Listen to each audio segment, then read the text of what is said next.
Martin, how do you analyse that game from your team's perspective? I thought we started really strongly in the game and spurned a couple of really good chances. Then we get the goal. Man sent off as well too, so I thought a few things in our favour, I was hoping. And I think we actually played better when they had 11 men than we did when they had 10. What they showed last week, Hibs showed last week, they were down to 9 men and they fought so strongly.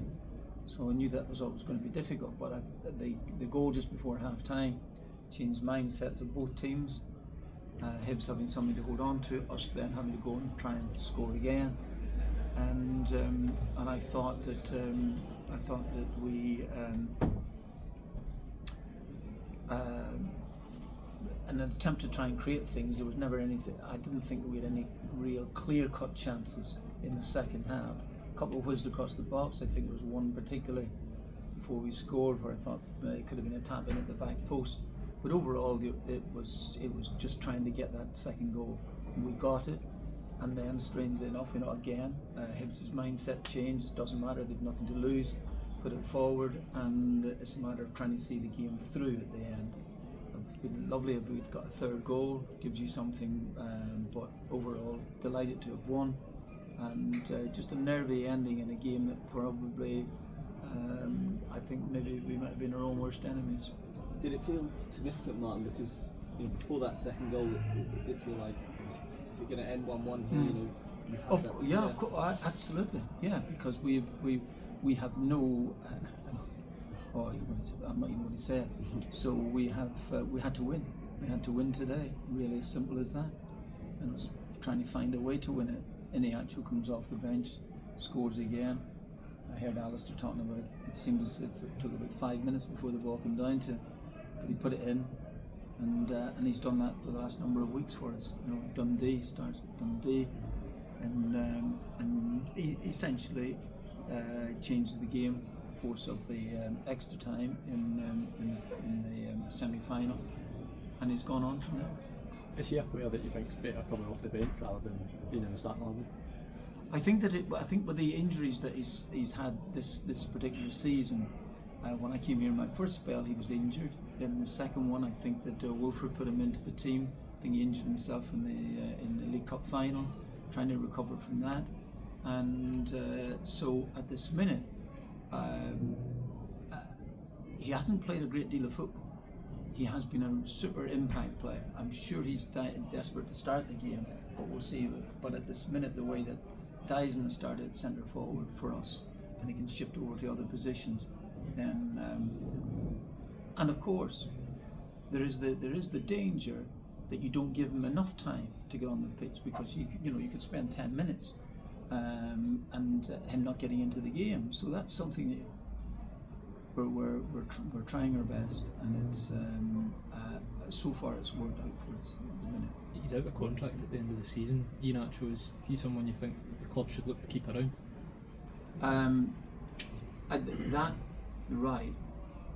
That's for another day.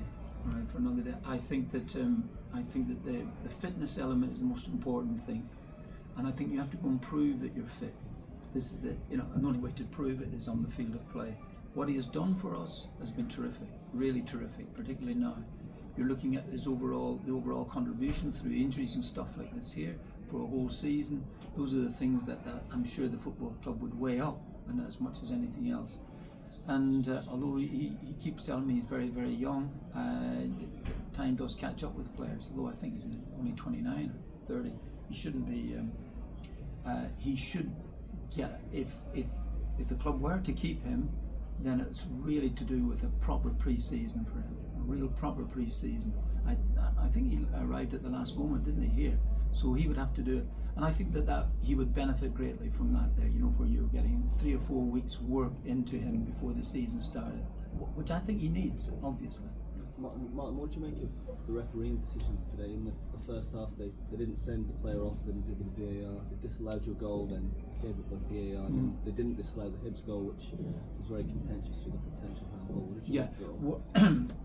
Right, so I have the little monitor to the side, which Gavin Strachan sort of controls there, and so I'm probably listening to what he's saying as much as anything else.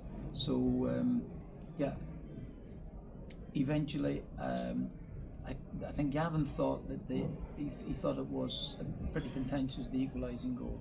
He thought that was the case. Naturally, I'm pretty biased, and I'm, without even saying it, of course, I agree with him. But it is what it is. Whatever VAR is going to come up with, it's going to happen. And it worked for us in one aspect. It didn't work the other way. And I suppose I would have probably. The truth is, I probably would have a different opinion, a different answer to you had we lost the game. Martin, do you have any concerns, Martin, about VAR, given how tight it is? There's just 3 games left, 3 teams going for it. Do you have any concerns that it could play a big role? Well, I'm sure it did. Absolutely. I thought, way back when it was introduced for the for the World Cup in 2018, I thought it was a really good thing. Even now, 6 or 7 years on, I really don't know. I genuinely don't know whether it's a good thing or a bad thing. And it is, what I think it has done is it's stopped referees from refereeing properly, I think, in the game. But I think that was going to be a natural thing eventually in the course of time. Martin, the result obviously brings you level on points with Hearts. Where do you plan on watching that game at Tynecastle tomorrow? Will I not be at it, but I won't be at the game live. No, I'm not so sure that I'd be a fantastic welcome there. But I will be watching it. I'll watch the game. I do anyway. I watch the matches and see. So it'll be probably we have got the Player of the Year award tonight at our place, and obviously, so I'll watch it at the club or the training ground. But I'll definitely watch the game. But that would have been nice that we would be beaten tonight. That would have been something to go to. Have you got a preferred outcome tomorrow night? I really don't know. I don't know. I suppose the one thing I look at, even if we won the rest of the games, we're not guaranteed to win the league. Because if Hearts win all their games, they've got a better goal difference than us, and it's going to be, you're not going to make those goals up. Today, with Hibs down to 10 men, had we maybe got a second goal before they scored, then it might become a different issue. But as it turns out, it was very edgy towards the end. So I genuinely don't know. Maybe a draw.